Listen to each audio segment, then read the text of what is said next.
Bismillahirrahmanirrahim. Assalamualaikum warahmatullahi wabarakatuh. Innal hamdalillah nahmaduhu wa nasta'inuhu wa nastaghfiruh wa na'udzu billahi min shururi anfusina wa sayyiati a'malina.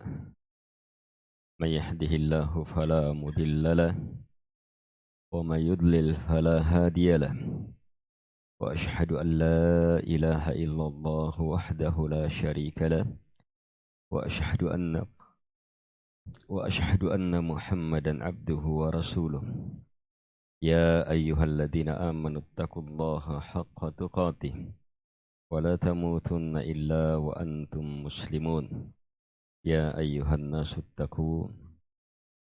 اتقوا ربكم الذي خلقكم من نفس واحدة وخلق منها زوجها وبث منهما رجالا كثيرا ونساء واتقوا الله الذي تساءلون به والأرحام إن الله كان عليكم رقيبا يا أيها الذين آمنوا اتقوا الله وقولوا قولا سديدا يصلح لكم أعمالكم ويغفر لكم ذنوبكم ومن يطع الله ورسوله فقد فاز فوزا عظيما ما بعد فإن أصدق الحديث كتاب الله وخير الهدي هدي محمد صلى الله عليه وعلى آله وسلم وشر الأمور محدثاتها وكل محدثة بدعة وكل بدعة ضلالة وكل ضلالة في النار. Baik, setelah kita membaca beberapa perkara yang sangat penting yang beliau hafizahullah ta'ala terangkan dalam menyelesaikan perselisihan antara suami istri, maka masuklah ke metode terakhir. Tapi sebelumnya kita telah dipahamkan dengan metode bersabar. Ya, tahammul, gunakan akal untuk melihat hakikat perbedaan kondisi si wanita, tabiatnya gimana. Baik. Kemudian, walaupun sampai sangat parah, kita telah dipahamkan dengan wallati takhafuna nusyuzahunna fa'iduhunna, yang sudah dikhawatirkan nusyud, kedurhakaannya sudah, tetap fa'iduhunna, mau'idah dulu, wahjuruhunna, itu hijrahnya fil madaji', bukan di luar rumah. Wadribuhunna, pukulan yang tidak membuat bekas, tapi yang mendidik. Itu pun kalau sampai sampai tahap parah, maka si wanita bisa dalam kondisi supaya bisa tetap terjaga, maka wanita bisa mengajukan sulh, menurunkan hak-haknya guna terwujudnya tetap ikatan suami istri. Baik. Jadi dari sini terlihat bagaimana Islam dalam kesempurnaan syariatnya betul-betul menjaga hubungan suami istri itu sebaik-baiknya. Belum lagi kalau kita kembalikan ke awal, dari awal sudah ada penjagaan saat memilih, saat mempertimbangkan mau menikah berpasangan dengan siapa, maka di sana banyak hal-hal, banyak sebab-sebab yang bisa menjadi sebab-sebab terwujudnya kekokohan rumah tangga itu. Yang akhirnya kata beliau al-wasilatul akhirah, metode terakhir dalam memperbaiki perselisihan rumah tangga. Indama tabshulu jami'ul wasail fi ilajil ikhtilaf wa yusbihul ibqa'u ala ribati zawjiyya syaqan wa asiran bihaitu la tatahaqqaqu ma'ahu al-ahdaf wal hikamul jalilah allati aradaha Allah ta'ala famin samahati tashri' wa tamami ahkami an ja'ala makhrajan min hadhihi ad-da'iqah. Ghaira anna kathiran minal muslimin yajhaluna talaq as-sunnah alladhi abahathu syari'ah wa saru yatalaffadhuna bit-talaq min ghairi mura'ati hududillahi wa syara'ih. Baik, kata beliau, saat seluruh metode sudah runtuh, sudah gagal dalam memperbaiki hubungan rumah tangga, dan saat kapan tetap bersama dalam ikatan suami istri, maka terasa sangat berat, sangat sulit, tidak akan bisa mewujudkan maksud-maksud pernikahan sudah. Tidak akan bisa mewujudkan hikmah-hikmah yang teramat mulia yang Allah inginkan melalui pernikahan ini. Maka di antara bentuk keluasan Islam, di antara bentuk kesempurnaan hukumnya, Islam memberi jalan keluar dari kesempitan ini, yaitu talak. Jadi talak sebenarnya jalan keluar dari kesempitan. Sebab kapan tetap bersama? Kalau tetap bersama berarti apa? Suami tetap berkewajiban. Sementara dia tidak punya penuhi haknya. Dia tidak bisa dapat haknya. Istri juga, sementara istri ini sudah tidak bisa bertahan. Dia tidak mau memenuhi kewajiban. Kalau ditetapkan bersama akan terjadi apa? Terpenjara keduanya ini. Justru talak jalan keluar yang mengeluarkan dua pasangan ini dari kesempitan, dari penjara hubungan suami istri.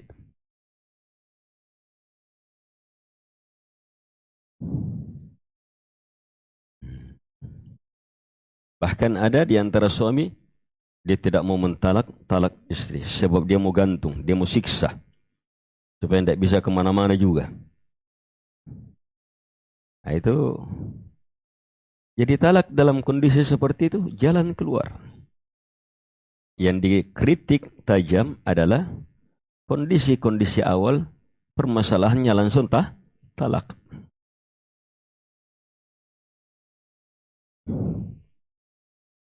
Baik. Hanya kata beliau, banyak kaum muslimin tidak mengetahui talak di atas sunnah yang benar. Talak yang dibolehkan oleh syariat. Banyak kaum muslimin justru melafadzkan lafaz-lafaz talak dalam kondisi tidak memperhatikan batasan-batasan Allah Subhanahu wa taala dan syariatnya. Sehingga terjadi kekacauan.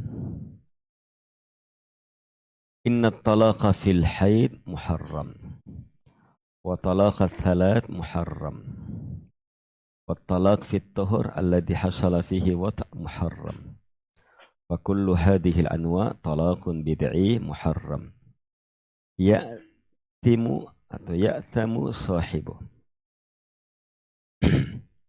walakinnahu yaqa'u talaqan fi asahhi aqwali ahli al-ilm. Wa amma talaqus sunnah alladhi yajibu ayyafqahahu al-muslimuna fahuwa at-talaq talqatan wahidah bituhrin lam yahsul fihi wata' au at-talaq athna al-haml. فإن الطلاق على هذه الصفة علاج حيث تحصل فترات يكون فيها التريث والمراجعة.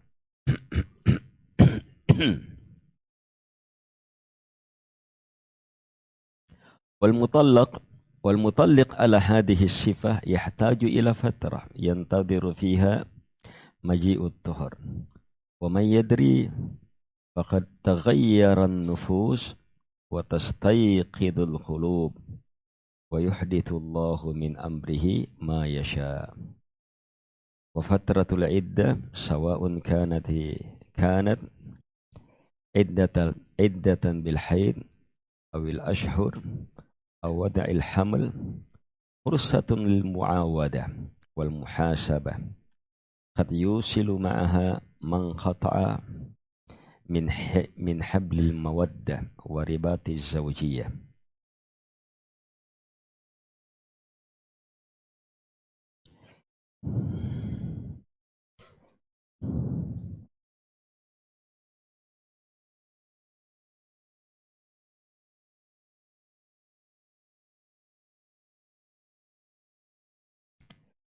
Kata beliau rahimahullahu ta'ala, karena sungguh talak saat haid itu haram. Ada talak saat haid. Talak 3, talak berulang-ulang 3 itu haram. Talak dalam keadaan suci. Talak dalam keadaan suci, tetapi telah terjadi saat masa suci itu hubungan suami istri. Ini juga haram. Ini 3 jenis talak haram. Bid'ah diharamkan, pelakunya berdosa. Hanya talak terjadi, terikat. Dalam pendapat para ulama yang paling kuat, kata beliau.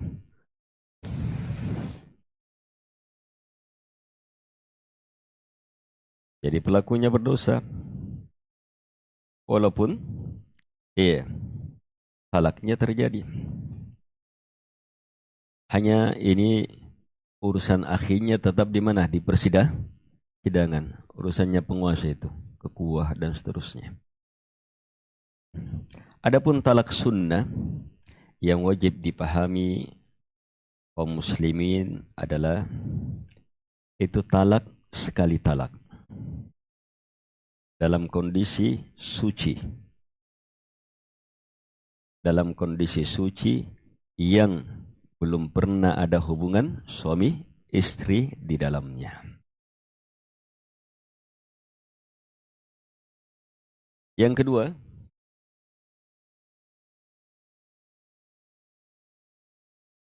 talak saat hamil. Di situ juga boleh. Nah, talak ini dengan sifat ini dia akan menjadi pengobatan. Dia akan menjadi apa? Pengobatan. Dia akan menjadi terapi. Jadi sudah ditempuh semua cara, sudah talak sudah. Yang dibenarkan talak sekali talak dalam kondisi apa? Suci yang tidak ada hubungan suami istri semasa itu. Yang kedua, bisa juga talak saat hamil. Jadi sudah melewati proses, harus talak dalam 2 keadaan yang benar tadi. Nah, talak dengan metode ini justru jalan keluar lain lagi. Kenapa? Karena setelah talak ini ada masa-masa. Jadi setelah tertalak itu tidak langsung terpisah. Ada masa. Di sana masa menanti. Bisa murojaah. Bisa kembali.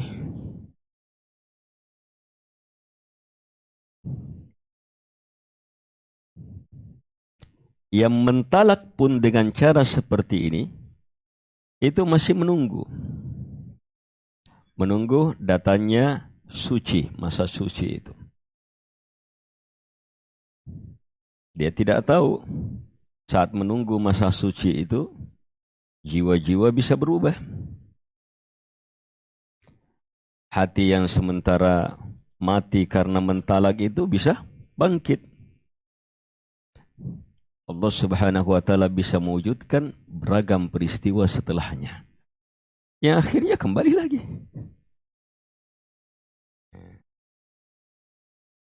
Kadang kalau orang menahan amarah dan sudah dilampiaskan amarahnya, betul-betul tertalak, kan sudah hilang.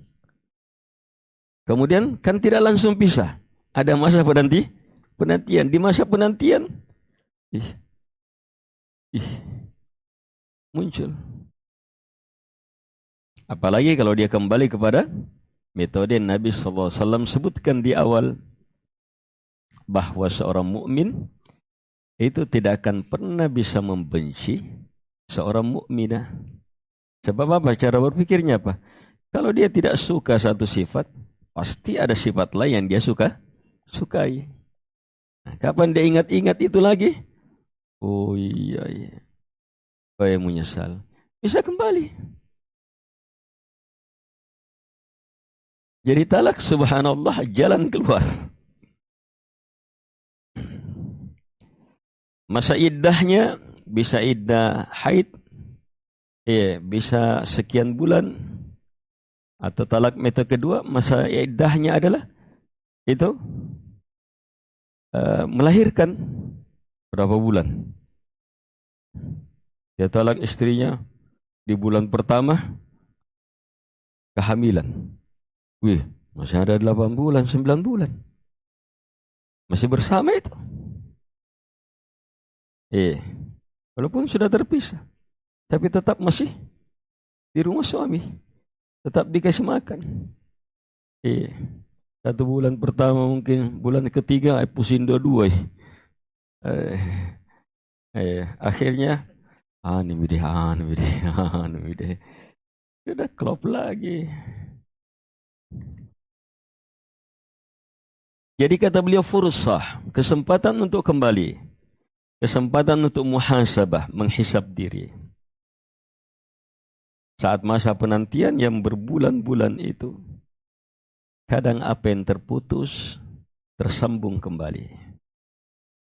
Tali cinta tersambung kembali, ikatan tersambung kembali. Kemudian kata beliau, di antara perkara yang banyak kaum muslimin tidak ketahui, bahwa wanita ketika telah ditalak, talak seperti ini bisa kembali, maka dia harus menetap di rumah suaminya.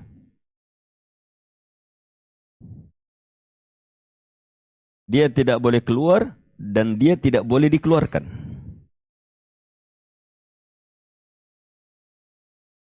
Bahkan Allah menjadikannya, rumah suaminya adalah rumah bagi dia. Saat itu, la tukhrijuhunna min buyutihinna. Kata Allah, kalian tidak boleh mengeluarkan mereka dari rumah-rumah mereka. Padahal rumahnya suami. Kenapa disebutkan rumah-rumahnya wanita? Suami punya rumah, dia talak. Saat masa talak, Allah larang, kalian tidak boleh mengeluarkan mereka dari rumahnya siapa? Rumahnya suami. Tapi Allah bilang apa? Min buyutihinna, dari rumah-rumah para wanita. Kenapa disandarkan kepada mereka itu? Untuk takkid bahwa mereka untuk menetap punya hak langsung dari Allah Subhanahu wa taala di rumah itu. Kalau kamu yang suami mau pergi mau. Pergi ngontrak. Tapi mereka punya hak untuk tinggal di situ. Allah Subhanahu wa taala yang tetapkan mereka untuk berada di rumah suaminya. Ini sabilun limurajaatiha. Jalan untuk murajaah. Sebab rumah suami balakun ini tuh dengan mantan. Apalagi sudah melewati masa bersama. Apalagi kalau punya anak, Sudah, kadang anak yang bikin masalah sehingga klop lagi.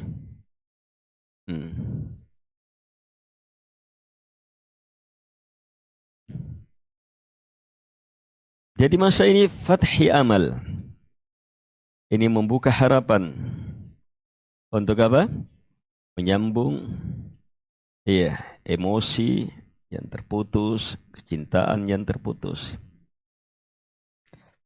Dan metode ini juga tadkir bil hayatil al-musyarakah.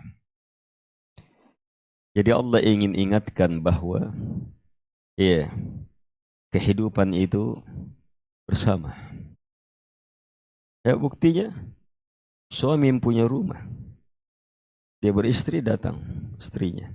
Tapi saat ditalak, mau dipisah, justru Allah suruh apa? Kalian tidak boleh keluarkan. Hidup ini hidup bersama. Saat masa penantian diingatkan. Dari rumah-rumahnya mereka, disandarkan kepada mereka itu rumah, para wanita. فالزوجة في هذه الحالة تبدو بعيدا في حكم الطلاق لكنها قريبة من مرعى العين.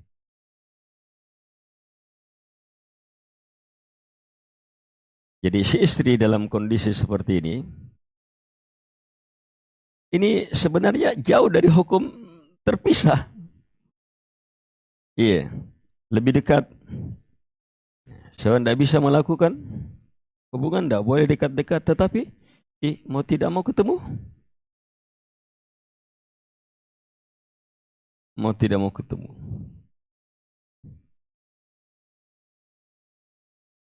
Ini termasuk banyak yang tidak kita pahami. Nah, banyak dilanggar di sini. Kalau sudah terjadi talak, sudah. Paku bombe 1000% sudah. Tidak telinganya sudah tidak dilihat sudah.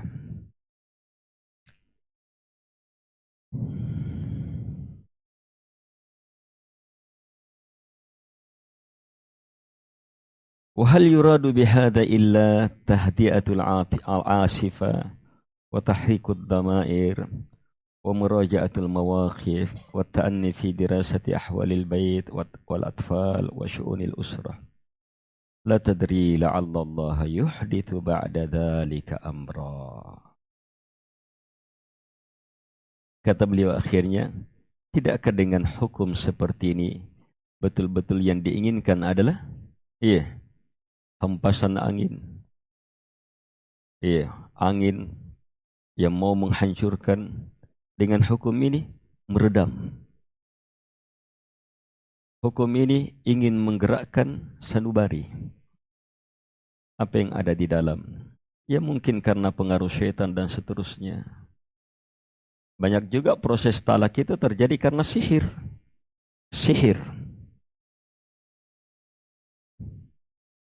Karena sihir. Saling membenci, orang saling mencintai tapi saling membenci. Sihir bisa. Ketika diruqyah dibacakan ayat-ayat atau terpisah seperti ini, lebih bagus ibadahnya, lebih bagus zikirnya semuanya, bisa hilang simpul-simpul sihir. Terjadi hubungan kembali. Jadi syarat ini betul-betul membuka pintu untuk melihat sikap saya sudah benar atau tidak. Memberi ilmu untuk ta'anni perlahan-lahan.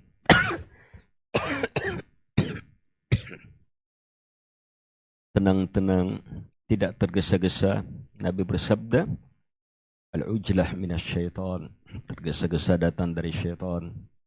Ta'anni minar rahman. Tenang-tenang datang dari ar-rahman.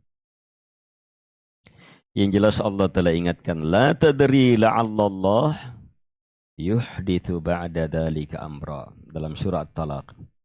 Kamu tidak tahu. Boleh jadi Allah akan mewujudkan setelah proses itu amran, perkara. Yang dengan perkara itu terjadi kebaikan-kebaikan besar. Bahkan setelah terpisah dengan talak itu yang syar'i, bisa terjadi apa? Hubungannya lebih kuat lagi dari sebelumnya. Jadi subhanallah, talak dalam Islam jalan keluar malah. Keindahan hidup.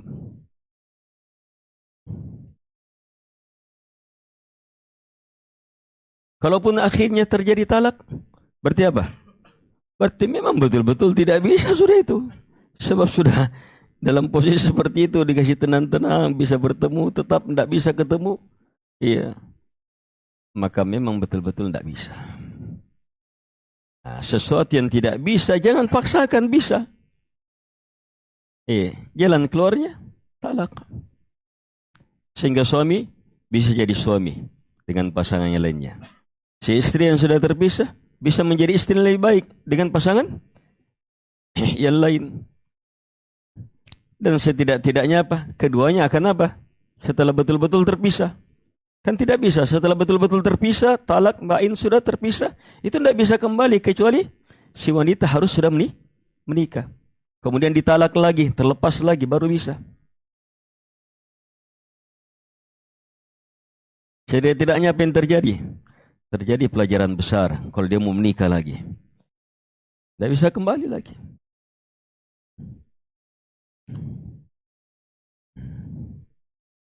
Dia nikah dengan wanita lain, nikah dengan lelaki yang lainnya. Di sana ternyata istri saya lebih baik dari dulu. Sudah jadi pelajaran. Supaya bagaimana? Ini saya lewati masa-masa. Demikian seterusnya. Akhirnya kata beliau, fattakullah ayyuhal muslimun. Takutlah kalian kepada Allah, wahai kaum muslimin. Wahafidhu ala buyutikum. Jaga rumah-rumah kalian. Wa ta'arrafu ala ahkami dinikum. Pelajari, kenali hukum-hukum agama kalian. Wa aqimu hududallah. Wa la tatajawazuha. Tegakkan hukum-hukum Allah. Jangan kalian lampaui, jangan kalian lewati. Wa aslihu dzati bainikum. Dan terus lakukan perbaikan di antara kalian. Ini nasihat terakhir beliau. Setelah uraian ini, beliau mengajak untuk bertakwa kepada Allah Subhanahu wa taala. Takwa itu jalan keluar untuk semua masalah. Wa may yattaqillah yaj'al lahu makhraja. Siapa yang bertakwa kepada Allah Subhanahu wa taala, pasti Allah beri jalan keluar. Apakah terjadi talak? Tidak terjadi talak selama karena takwa kepada Allah Subhanahu wa taala, maka apa? Pasti ada jalan keluar. Wa hafidhu ala buyutikum. Di antara nilai takwa yang terbesar, menjaga rumah tangga. Bagaimana penjagaannya? Di awal-awal. Yang praktisnya apa? Suami tahu kewajibannya. Berikan hak-haknya yang dibawa. Si istri tahu kewajibannya. Berikan hak-haknya suami. Anak juga tahu kewajibannya. Dan seterusnya. Semuanya tegak sebagai suami, istri sebagai anak, tegak sebagai hamba Allah Subhanahu wa taala. Tegak sebagai umat Muhammad sallallahu alaihi wasallam. Tegak sebagai seorang muslim. Bahkan apa? Tingkatkan menjadi mukmin. Bahkan tingkatkan menjadi muhsin. Hubungan berumah tangga bisa menjadi apa? Sarana perhebatan agama. Sarana perhebatan agama. Sebab beragama apa? Berislam. Lebih hebat lagi apa? Beriman. Lebih hebat lagi apa? Berihsan. Solat, ada orang solatnya muslim. Tapi ada orang solatnya mukmin. Ada lebih hebat lagi, solatnya muhsin. Ada orang berumah tangga muslim. Ada lebih hebat, dia berumah tangga sebagai mukmin. Ada lebih hebat lagi, dia berumah tangga sebagai muhsin. Caranya wujudkan rukun-rukunnya. Ada orang sebagai suami menampakkan keislaman, menampakkan hak-hak, menampakkan kewajiban-kewajiban, nampak. Bagus, itu muslim sudah sebagai suami. Tapi suami yang mukmin dia menunaikan kewajiban karena keimanannya kepada Allah, karena keimanannya terhadap hari akhirat, karena keimanannya terhadap rukun iman yang bermain saat dia bekerja, saat dia memberi, saat dia bersedekah, saat dia ada rukun iman, karena kekuatan keimanannya. Ini jadi suami mukmin. Lebih hebat lagi, muhsin dia. Semata dia melakukan hubungan suami istri sebagai ini dalam muamalah di rumah tangganya. Karena apa? Betul-betul dilihat oleh Allah Subhanahu wa ta'ala. Diawasi oleh Allah Subhanahu wa ta'ala. Nah, itu jadi muhsin dia dengan itu. Pedagang juga ada pedagang muslim, tapi pedagang mukmin lebih hebat. Lebih hebat lagi pedagang muhsin. Jadi guru, jadi murid, jadi pengajar, jadi apapun yang merupakan kebaikan. Harus upayakan.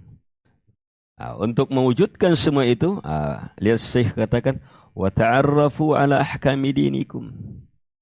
Harus ma'rifat, harus belajar terhadap hukum-hukum agama kita. Harus dipelajari. Sebab banyak kendala terjadi itu karena apa? Hukum agama.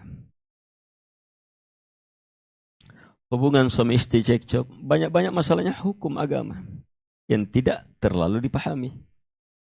Cekcok dalam satu perkara, yang mana perkara itu justru suami dan istri salah. Karena tidak tahu hukum agama. Atau mungkin suaminya yang benar atau istrinya yang salah. Atau istrinya yang benar, suaminya yang salah. Karena tidak tahu hukum agama. Ketika hukum agama jelas, kita semakin paham, maka akan semakin di atas kebaikan. Akan semakin kuat. Wa aqimu hududallah wa la tajawazuha. Hududallah ada dua. Ada hudud dalam bentuk perintah. Ada hudud dalam bentuk larangan. Nah, kalau di sini yang beliau ketiga gandengkan, tegakkan batasan-batasan Allah dan jangan lampaui, itu artinya apa? Itu artinya perintah. Perintah. Batasan Allah berupa perintah. Harus lakukan, tepat. Jangan lewat batas. Menambah-nambah, mengurangi dan seterusnya, itu lewat batas. Nah, kalau batasan Allah berupa larangan, itu la taqrabuha, jangan kalian dekati. Jangan kalian dekati. Itu kehebatan takwa. Bertakwa melakukan perintah. Mau selamat dalam melakukan perintah, jangan lewat batas. Harus sholat. Saking hebatnya sholatnya, dia lewati batas. Dia tambah rakaatnya, tambah bacaannya, tambah ininya. Keluar, tidak diterima. Kalau larangan, mau selamat, jangan dekati. Fala taqrabuha, maka jangan kalian dekati. Itu berhubungan dengan larangan. Sebab larangan kapan didekati, sudah terseret masuk. Setiap larangan ada syaitan yang mengajaknya. Bahaya. Mau selamat, jangan dekati. Kenapa sudah diharamkan memandang, memegang, pacaran dan seterusnya? Padahal hakikat dosanya apa? Zina. Tapi sudah dianggap zina, memandang, memegang. Sebab kaidahnya la taqrabuha. Fala taqrabuha. Jangan kalian dekati. Itu yang ditempuh oleh Nabi Yusuf alaihi salatu wassalam. Bagaimana hebatnya Nabi Yusuf selamat dari fitnah wanita. Tapi fitnah wanita terus menyerang. Maka apa? Jangan dekati. Boleh minta kepada Allah Subhanahu wa ta'ala supaya masuk penjara. Masuk penjara, tidak ada lagi bisa dekat-dekat. Selamat. Damai beliau bertahun-tahun. Sampai akhirnya Allah beri jalan keluar. Wa aslihu dzata bainikum. Terus lakukan islah, perbaikan di tengah kalian. Tengah keluarga. Kalau baik rumah tangga, akan baik masyarakat. Akhirnya beliau tutup dengan doa, Allahumma rzuqna al-fiqha fid din. wal basirata fi syariah. Wanfa'na Allahumma bihadyi kitabik. Warzuqna as-sayra ala sunnati nabiyyik Muhammad sallallahu alaihi wa ala alihi wasallam. Ya Allah, hanya kepadamu kami meminta. Rezkihilah, berilah kami rezeki berupa kedalaman paham terhadap agama. Berilah kami rezeki berupa kedalaman dalam memandang dalam syariat ini. Dan berilah kami manfaat ya Allah melalui petunjuk kitab-Mu. Serta berilah kami rezeki untuk terus berjalan di atas sunnah Nabi-Mu Muhammad sallallahu alaihi wasallam. Allahumma salli ala Muhammad. La ilaha illa anta. Inna kunna. Baik, dengan demikian selesai kitab ini. Insyaallah taala kita akan susulkan dengan pembahasan kitab yang baru yang berhubungan dengan pendidikan anak, berhubungan dengan keluarga, hubungan suami istri. Nanti akan diumumkan. Sekian dulu. Subhanakallahumma hamdik. Asyhadu an la ilaha illa anta. Assalamualaikum warahmatullahi wabarakatuh.